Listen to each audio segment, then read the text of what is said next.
Хөгжлийн бэрхшээлтэй иргэнд олгох нийгмийн халамжийн сангаас олгох протезийн жишг үнийн жагсаалтыг бол засгийн газрын 2017 оны 11 сарын 24-ний 316 дугаар тогтоолоор баталсан байгаа.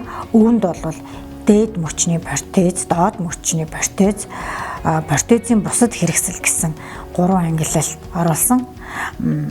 Доод мөчний протезэд бол шилб тавхай, дунд мөч, шүүж, түнх, тавхайн урд хэсэг, өвдөгний тулгууртай шилбэний протез, түнхний хиймэл үе, өвдөгний хиймэл үе, шилбэний түгжээт хадаас зэрэг орно. Эдгээрийн үн дунджаар 400-аас 6 сая төгрөгийн үнэтэй байгаа.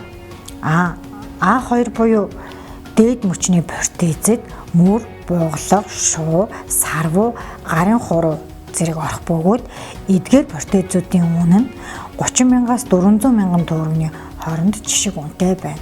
А3 буюу бусад протезийн хэрэгсэл гэдэгт гавлын титанум бүрхөвч, хиймэл эрвүү, шилэн нүд, хиймэл шүд, нүдний уян болор, зүрхний хиймэл хавхлага, дунд чихний титанум протез зэрэг орох бөгөөд эдгээр нь 50,000-аас 3 сая төгрөгийн жишг үнэтэй байна.